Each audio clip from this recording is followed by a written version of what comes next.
422쪽에 있습니다. 신약성경 422쪽, 요한계시록 22장 1절로 5절까지의 말씀입니다. 신약성경 422쪽, 요한계시록 22장 1절로 5절까지 말씀, 제가 한 절, 우리 성도님들 한 절 교독해서 봅니다. 또 그가 수정같이 맑은 생명수의 강을 내게 보이니 하나님과 및 어린 양의 보좌로부터 나와서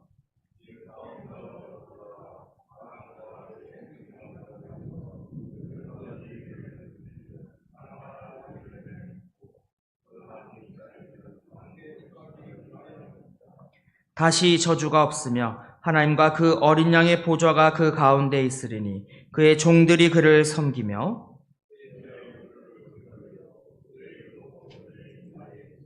우리 함께 읽겠습니다. 다시 밤이 없겠고 등불과 햇빛이 쓸데없으니 이는 주 하나님이 그들에게 빛이심이라. 그들이 세세토록 왕 노릇하리로다. 아멘.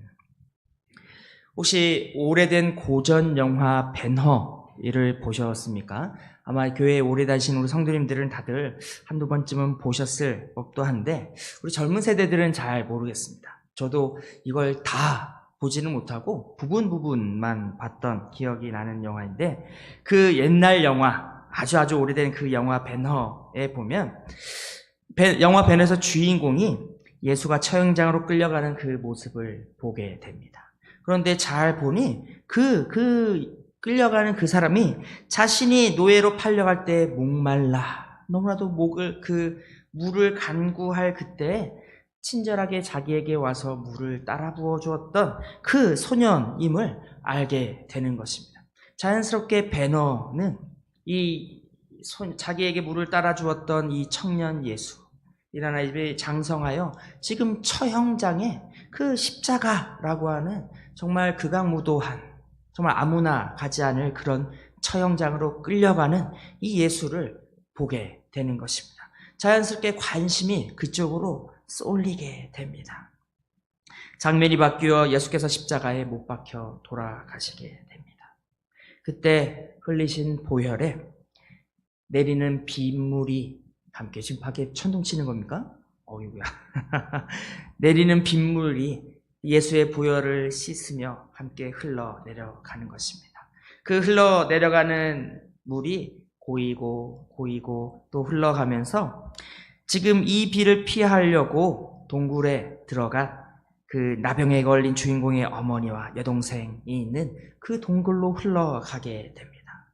그런데 그 물이 동굴로 흘러 들어가자 그의 나병에 걸렸던 어머니와 여동생이 깨끗하게 낫는 장면을 보게 되는 것입니다. 이 사건은 주인공에게도 심정의 변화를 가져옵니다. 이제껏 복수만을 위하여 칼을 갈고 살던 그의 삶에서 이제는 그 스스로 말하기를 그가 나에게 이 칼을 내려놓게 했습니다 라고 하는 고백을 하게 하고, 그의 삶에 이전엔 없었던, 이전에 그가 잃어버린 줄만 알았던, 그 인생과는 상관이 없을 것으로만 생각했던 그 평안, 그 안식을 다시 찾게 되는 것입니다. 많은 사람들이 이 한 장면, 빗물이 예수의 보혈을 담아 흘러내려가 사람들을 치유하는 이 장면 하나를 위해서 이 벤허라고 하는 영화를 만들었다 할 정도로 굉장한 중요한 장면이 바로 이 장면인 것입니다. 오늘 말씀을 보니 요한이 기록한 이 계시록의 마지막 부분, 실은 9장에서 21장에서부터도 이 요한계시록 마지막 부분은 하늘에서 내려오는 새 예루살렘에 대한 내용을 담고 있습니다. 또 함께 읽은 본문을 보니 그 하늘에서 내려온 새 예루살렘에서 수정과 같은 맑은 생명수의 강이 하나님과 및 어린 양의 보좌로부터 흘러나오는 모습을 묘사하고 있습니다.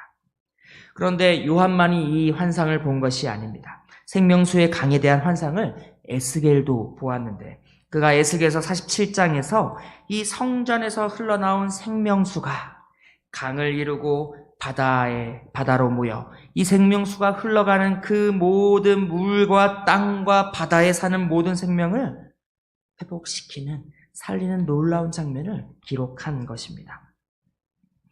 우리가 함께 읽은 2절 보니 길 가운데로 흐르더라. 광 좌우에 생명나무가 있어 12가지 열매를 맺되 달마다 그 열매를 맺고 그 나무 잎사귀들은 만국을 치료하기 위하여 있더라 라고 기록하였는데, 에스겔서에서는 좀 더 구체적으로 이 장면들을 기록하고 있는 것입니다. 이 생명수가 성전 문지방에서부터 솟아나와 동쪽으로 흘러가다가 이제 제단 남쪽으로 이 생명수가 흘러나가는 모습을 보여줍니다. 여러분, 제단이 무엇입니까? 제단, 바로 그 번제단을 말하는 것입니다. 제사를 드릴 때 제사장들이 번제단 주위에 먼저는 그 희생으로 드려질 그 짐승의 피를 담아 그 번제단 주위에 뿌리고, 그러고 나서는 각을 떠서 그 제단 위에서 불살라 올리는 그 번제단입니다. 생명수가 지금 성전에서 흘러나와 제단을 지나고 있습니다. 그러면서 거기에 뿌려진 피, 사람의 죄를 대신하여 흘려진 그 피를 담아 흘러가고 있는 모습을 보여주고 있는 것입니다. 이 생명수의 강이 보혈의 강이 되어 흘러가는 곳마다 생명을 되살리는 놀라운 역사를 드러내는 것입니다. 어린 양의 흘리신 보혈이 어떻게 우리의 죄를 씻어내어 다시 살게 하시는지, 어찌 보면 참 어린아이들도 보면 이해가 될 만큼 잘 보여주는 그러한 장면이라 할 수 있습니다. 에스겔서 47장 5절에 보니 그 물이 창이라여 헤엄할 물이요 사람이 능히 건너지 못할 강이더라 라고 기록합니다. 보혈을 담아 흘러간 물이 처음은 발목까지 찼다가 무릎을 지나고 허리를 넘어 이제는 사람이 능히 건널 수 없을 만큼 크고도 넓고도 깊은 강, 그 수준에 도달하고 있다는 것을 보여줍니다. 이 생명수에 비록 그 양으로 모든 걸 보여주진 않지만 이 생명수가 수많은 사람들의 죄, 우리의 그 진홍가도 같은 죄들을 씻기에 부족함이 없음을 보여주는 것입니다. 그저 부족함이 없는 정도가 아니라 그 우리의 모든 죄를 사하시며 우리의 모든 죄를 씻어주시며 우리의 모든 연약함과 우리의 모든 병을 다 치료하여 주고 우리를 살게 할 그 생명수의 양이 도저히 어찌 보면 그 생명수로 말미암아 보여주는 하나님의 그 은혜와 사랑이라고 하는 그것의 수준이 우리 사람으로서는 도저히 측량할 수 없는 그러한 크기, 그러한 넓이, 그러한 깊이를 가지고 있음을 보여주는 모습인 것입니다. 로마서 11장 33절에서 36절에서 이렇게 바울은 고백합니다. 깊도다 하나님의 지혜와 지식에 부요하며 그의 판단은 측량치 못할 것이며 그의 길은 찾지 못할 것이로다. 이는 만물이 주에게서 나오고 주로 말미암아 돌아갑니다. 영광이 그에게 세세에 있으리로다. 아멘 하였습니다. 하나님의 지혜와 지식, 또 그의 능력으로 베풀어 주시는 우리 인생들을 향한 그 하나님의 은혜와 사랑이 사람이 다 알 수 없을 만큼, 사랑이 측량할 수도 없고 사람이 다 헤아릴 수도 없는 그러한 수준이다라고 하는 것을 고백하는 것입니다. 도저히 우리가 가늠해 볼 수 없는 이 정도까지인가? 저 정도까지인가? 하나님 저 사람 정도는 용서하시겠습니까? 혹은 하나님 아무리 하나님이라도 저 사람까지는 하나님도 용서하지 않으실지 않을까? 그러나 하나님의 그 은혜와 사랑과 그 용서와 치유의 그 생명수의 양은 헤아릴 수 없는, 우리가 다 담을 수 없는, 우리가 생각해 볼 수도 없는 그 정도다라고 하는 것입니다. 이러한 생명수가 주로부터 나옴과 같이, 생명수가 흘러나옴과 같이 우리 모든 생명들, 우리 모든 피조물들 또한 이 주로부터 나오고 또 주로 말미암아 돌아감을 바울은 설명하고 있는 것입니다. 이 모든 것을 알게 되는 우리의 모습은 무엇입니까? 우리 모든 피조물들의 합당한 모습은 하나님을 경외하는 것입니다. 하나님을 감히 우리의 생각과 우리의 판단으로 저울질하지 아니하고 오직 그에게 합당한 영광, 천지의 주제로 하나님으로서 그에게 영광을 돌려드리는 것.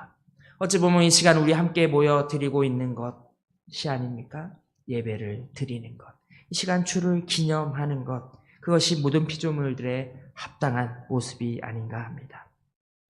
그 하나님 앞에 나아갈 때 우리의 생각과 우리의 판단과 또 우리의 의심과 걱정은 내려놓아야 하는 것입니다.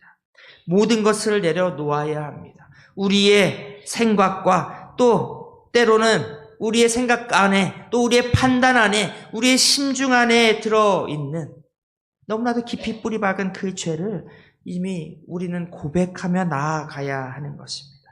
그 모든 것보다 오직 하나님의 지혜와 그 능력과 그 은혜가 풍성함을 인정하고 그것만이 나를 온전하게 살려줄 것임을 고백하며 나아가는 것. 어찌 보면 우리가 이 예배를 드리는 이 모습, 구약의 백성들이 하나님께 제사를 드리는 그 모습, 그 안에는 우리의 회개가 그 안에 근간이 되어 있는 것이다 할 수 있습니다. 우리의 어리석음을 되돌려 다시 한번 하나님께로 돌아가는 것. 우리가 죄라고 들은 그 관역에서 벗어난다라고 하는 그 뜻에서 이제는 다시 그 관역을 바라보며 그 관역으로 돌아가는 것이야말로 제사요, 예배요, 하나님께 영광을 돌리는 피조물의 모습이 아닌가 합니다. 에스겔서 47장 8절은 이 물이 동방으로 향하여 동쪽으로 향하여 흘러 아라바로 내려가서 바다에 이르리니 이 흘러내리는 물로 그 바다의 물이 되살아나리라 라고 이야기합니다. 아라바는 갈릴리 호수 남쪽에서 이 아래쪽으로 이어지는 계곡의 이름이 바로 아라바입니다. 이 아라바를 흘러 돌아다니는 바다는 바로 그 요단강 아래 물이 고여 있게 되는 사해, 이름부터가 죽음의 바다라고 하는 데드시라고 하는 사해, 이 바다로 흘러가게 되는 것입니다. 47장 9절을 보니 이 강물이 이르는 곳마다 번성하는 모든 생물들이 살고 또 고기가 심히 많으리니 이 물이 흘러감으로 바닷물이 되살아나겠고 이 강이 이르는 각처의 모든 것이 살 것이며 라고 하는 것입니다. 또 이후의 말씀들을 보니 이 강이 흘러가는 곳 또 그 바다 주변에 번성하게 되는 이 고기들로 말미암아 이 고기를 잡고 살게 되는 많은 어부들이 모이게 된다라고 에스겔은 설명을 하는 것입니다. 그러면서 12절에서는 이렇게 이야기합니다. 강 좌우가에는 각종 먹을 과실나무가 자라서 그 잎이 시들지 아니하며 열매가 끊이지 아니하고 달마다 새 열매를 맺으리니 그 물이 성소를 통하여 나옵니다. 그 열매는 먹을 만하고 그 잎사귀는 약 재료가 되리라. 아까 우리가 함께 읽은 계시록 22장 2절의 말씀과 매우 유사하지 않습니까? 강 좌우에 생명나무가 있어 12열매를 맺되 달마다 그 열매를 맺고 그 나무 잎사귀들은 만국을 치료하기 위하여 있더라 라고 하는 이 설명과 아주 유사한 거의 동일한 그런 표현, 묘사인 것입니다. 이 생명수가 흘러가는 그곳은 다시 생명으로 충만하여집니다. 물에는 고기들이 넘쳐나고 땅에는 자라는 나무들에서 먹을 과실이 풍성합니다. 그리고 그 잎사귀들마저도 병과 질병들을 치유할 약이 됩니다. 바라기는 이러한 생명수의 역사가 오늘 우리들 가운데에서도 충만하기를 소망합니다. 아멘. 실은 이 말씀 계시록 22장의 말씀만 보고는 조금 다 설명이 되지 않습니다. 왜냐하면 이 계시록 22장 2절의 모습을 보면 네 천사 그 심판을 말하지 않습니까? 그 심판의 중에 하나가 천사가 대접의 물을 강에 쏟아붓자 사람들이 먹지 못하는 물이 되고 사람들이 그 물을 먹고 병들어 수많은 사람들이 목숨을 잃게 되는 그러한 끔찍한 이 땅이 더 이상 사람들이 살기에 적합하지 않은 땅으로 변모하는 하나님의 심판으로 말미암아 정말 그 땅에는 모든 백성들이 고통을 당하며 그 생명이 정말 지금의 우리와도 정말 비교할 수 없을 만큼 살기 어려운 끔찍한 그러한 상황이 된 때에 이제 이 새 예루살렘이 이 땅에 내려오므로 그곳에서 흘러나오는 생명수가 이 생명수가 닿는 모든 물들과 땅들과 생명들에게 다시 한번 온전한 생명을 허락하여 주는 이 모습을 어찌 보면 요한계시록의 이 앞에 모든 말씀들과 함께 보면 더욱 분명하게 그 모습이 그려지게 되는 것입니다. 그러면서 3절에서 이렇게 이야기합니다. 다시 저주가 없으며 하나님과 그 어린 양의 보좌가 그 가운데 있으리니 그의 종들이 그를 섬기며 또 4절에선 그의 얼굴을 볼 터이요 그의 이름도 그들의 이마에 있으리니라 라고 이야기합니다. 다시 저주가 사라진 것, 그것은 하나님과 그 어린 양의 보좌가 그 가운데 함께 계시기 때문입니다. 그리고 그 보좌에서 생명수가 다시 흘러나오는 것이 허락되어서 그 생명수가 흘러나와 이 땅에 있는 모든 저주들을 다 온전케 회복시켰기 때문인 것입니다. 실은 앞에서 요한계시록 앞에서 나오는 이렇게 어떤 이는 이렇게 이야기합니다. 3대 7중 재앙. 이 재앙들이 이 땅에 임하여서 이 땅에 저주가 가득하고 이 땅에 죽음이 가득하게 변해버린 그 이유는 바로 하나님과 그 어린 양의 보좌가 그 가운데 있지 않았기 때문이다라고 설명합니다. 에스겔서에 따르면 옛 성전과 옛 도성의 파괴와 멸망이 하나님을 멸시하는 우상 숭배로 인한 하나님의 영광이 떠나심이다라고 합니다. 이가봇, 우리 사무엘상 4장에서도 나오는 그 엘리의 며느리가 죽을 때 이가봇, 하나님의 영광이 우리 가운데 떠났다라고 하는 바로 그 이가봇이기 때문에 이 땅에 저주가 임하였다라고 설명을 하는 것입니다. 이와 반대로 새 성전과 새 도성의 회복과 구원은 다시 한번 그 백성 이스라엘이 하나님께 돌아오면서 하나님을 경외하고 또 그 다시 한번 그 하나님의 말씀들을 기억함 있고 준행함으로 하나님께서 함께하여 주심, 에스겔서 43장 4절에 말하는 여호와 삼마의 모습이 다시 한번 회복되었기 때문인 것입니다.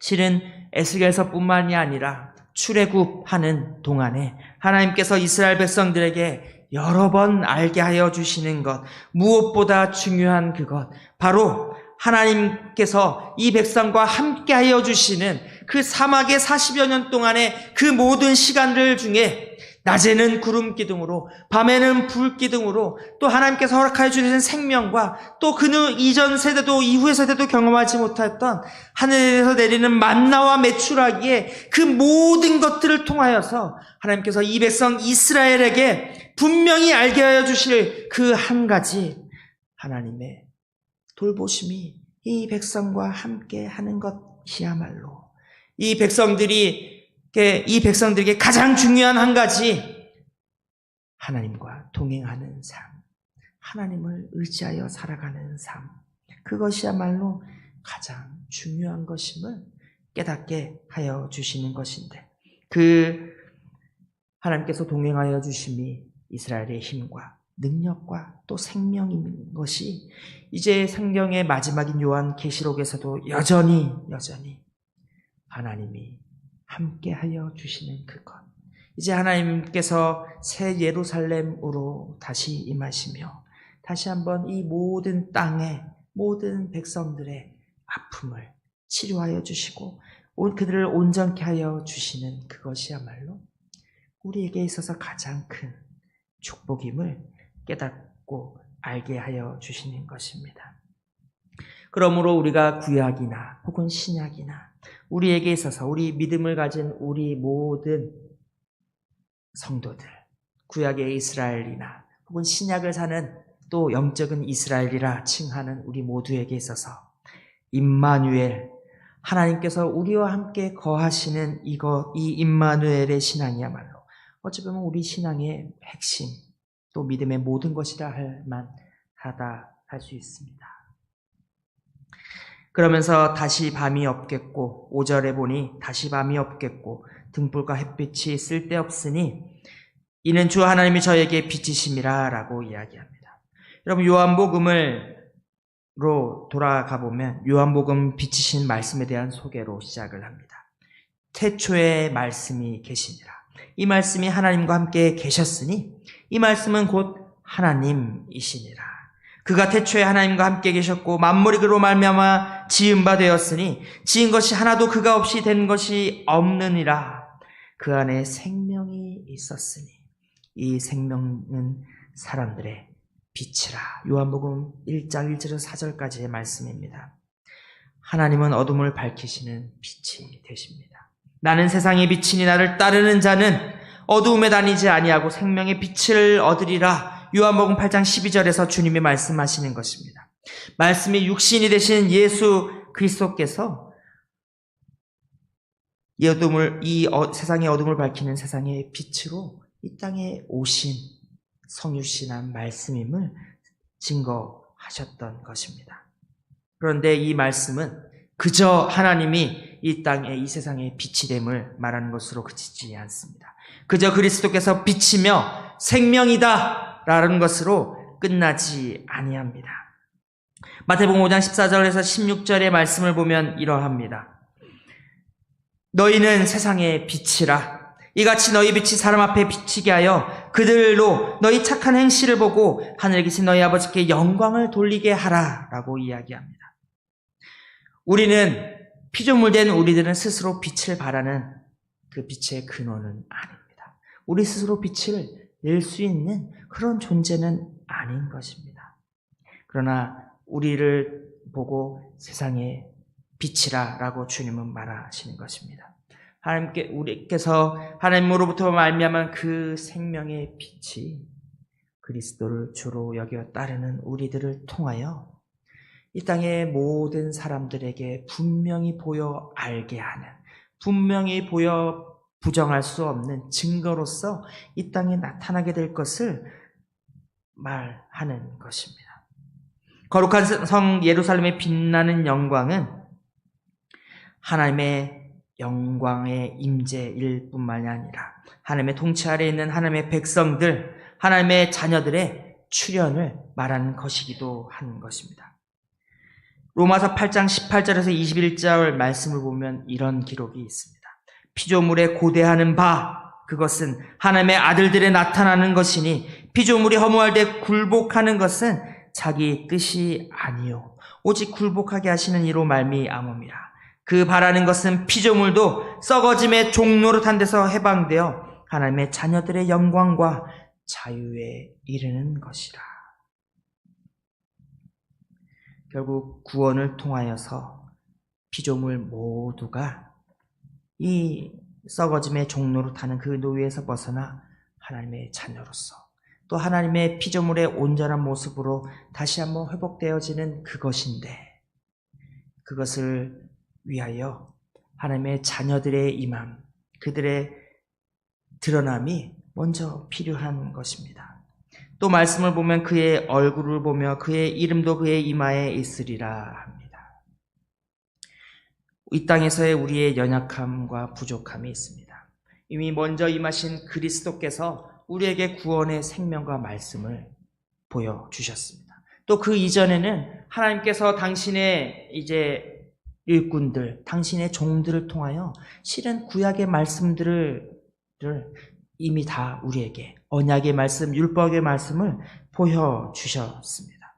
그럼에도 불구하고 예수께서 다시 오셔서 다시 한번 말씀을 가르치게 되는 것, 그것은 어찌 보면 우리들이 가진 연약함으로 인하여, 우리들이 하나님을 온전히 보지 못함으로 인하여 우리들을 또 주께서 여러 차례 말씀하실 때 너희들이 말씀을 오해하고 너희들이 아버지를 오해하도다 라고 말한 것, 그 모습이 있지만 이제 새 예루살렘이 다시 임하는 그때에는 이제 더 이상 그러한 혼란, 그러한 방황, 그러한 연약함이 있지 않을 것은 이제 우리 모두가 그의 얼굴을 온전히 보게 될 것이기 때문입니다. 우리가 그가 당신이 예수가 맞습니까? 당신이 구원자가 맞습니까? 라고 물었던 세례 요한의 그 물음도 다시 필요하지 않은 것은 이제 그의 이름이 그들의 이마에, 이 모든 그것을 바라보고 있는 모든 이들의 이마에 있기 때문에 더 이상 혼돈하지 아니하고 더 이상 헷갈리지 아니하고 우리가 하나님을 알게 되며 그의 뜻을 분별하게 되기 때문인 것입니다. 생명의 주를 보고 모두가 알게 되며 또 그 생명의 주로부터 말미암은 그 생명수로 말미암아 우리 모두가 이젠 다 온전케 될 것이다 라고 하는 것입니다. 마지막에 세세토록 왕노릇하리다 라고 하는 이 부분에 대해서는 많은 사람들의 의견이 좀 어긋납니다. 그런데 가능 예한교회 김명석 목사님은 이것이 꼭 진리다라고 말할 수는 없겠지만 이것을 이렇게 설명합니다. 저희가 세세토록 왕노릇하리다라고 하는 이 좀 어려운 구절은 어찌 보면 주 예수와 동행하니 그 어디나 하늘나라라고 하는 찬송가의 노랫말과 동일한 의미를 담고 있다라고 설명하셨습니다. 저희가 세세토록 왕노릇하리라, 주 예수와 동행하니, 우리가 왕 되신 주님과 동행하니 우리가 가는 그곳에 그 하나님의 생명의 빛이 비춰져서 또 하나님의 생명의 강이 막힘없이 흘러내려가서 우리가 왕노릇하는 그곳마다 이 땅에 교회가 세워져 그곳에서 복음을 전하며 하나님께서 말씀하신 바 그 복음을 전하라라고 하는 그 사명들을 감당하는 것을 통하여서 우리가 이 땅에서 왕노릇하니라라고 하는 말은 이곳에서도 주님의 동행하심이 그 은혜가 전하여져서 그 생명수가 이곳에서도 어찌 보면 반성교회를 통하여서 하나님의 생명수가 이 반성 땅에도 충만하게 흘러넘쳐서 왕 되신 주님께서 임하심으로 말미암아 일어나는 모든 생명의 역사, 그 회복의 역사가 주의 종된 모든 자들, 주와 함께함으로 주와 안에서 세세토록 왕노릇하는 자들을 통하여 이 땅 가운데 주의 생명의 그 능력이 막힘없이 흘러나게 된다라는 그러한 설명인 것입니다. 주님은 완전하시지 않으십니까? 주님은 부족함이 없으십니다. 그는 영광을 받아 합당한 분이십니다. 그런데 그가 여전히 이 땅에서 함께 왕노릇할 우리들을 부르십니다. 함께 왕노릇할 우리들을 찾으십니다. 그 하나님께서 찾으시고 그 하나님께서 부르심은 이전에 이미 태초의 모든 것을 다 작정하여 놓으신, 다 예정하여 놓으신 하나님의 계획하심 안에 있는 것입니다. 그 하나님의 계획하심에 우리가 들어있는 줄로 믿습니다. 하나님이 우리를 불러주시고 하나님의 그 왕 되신 영광과 그 능력을 또한 자녀되고 또한 종된 우리들에게 이제는 우리를 그저 종이라 하지 아니하시고 이제는 우리를 당신의 자녀로 또 함께 왕된 자들로 불러주시며 그 하나님의 생명수가 우리를 회복시켜 주시고 또 우리를 통하여 막힘없이 우리 하나님의 자녀된 자들이 있는 그 땅 모든 땅 가운데 이 하나님의 생명수의 역사가 막힘없이 또 거침없이 흘러나게 돼서 주께서 다시 오는 그날을 완성하는 역사를 또 우리도 함께 이루어 가게 되는 것 아닌가 합니다. 말씀을 정리하기를 원합니다. 하나님의 은혜가 여전히 우리 가운데 다 보이지 않을 때가 있습니다. 여전히 눈앞에서 주를 보는 그러한 놀라운 역사는 아직 우리에게 허락되지 않은 것입니다. 그럼에도 불구하고 하나님께서 우리에게 이 말씀을 주시는 것은 무엇입니까? 주님이 말씀하시되 너희는 본고로 믿느냐 보지 않고 믿는 자는 더 복되다라고 하시는 말씀이 아닙니까? 결국 일어날 이 모든 역사들을 우리에게 알게 하여 주셔서 오늘날 우리가 가지고 있는 여전한 어려움과 연약함과 불안정함, 이것으로 인하여 실족하지 아니하고 그런 우리도 붙잡아 주시고 우리를 통하여 주의 이 모든 역사를 완성하실 그날을 바라보게 하여 주심인 줄로 믿습니다. 바라기는 우리 반성교회가 이 믿음 안에 든든하게 서는 교회가 되기를 원합니다. 우리의 반성교회에 지체된 우리 모두가 서로를 바라보며 서로의 연약함을 바라보면서 여전히 사랑과 여전한 은혜와 여전한 소망을 잃어버리지 않고 더욱 굳건한 믿음과 또 소망과 이 모든 우리의 연약함을 덮는 사랑으로 하나 되어 주의 날을 이르기까지 열심히 달려가는 우리 반성교회가 다 되기를 주님의 이름으로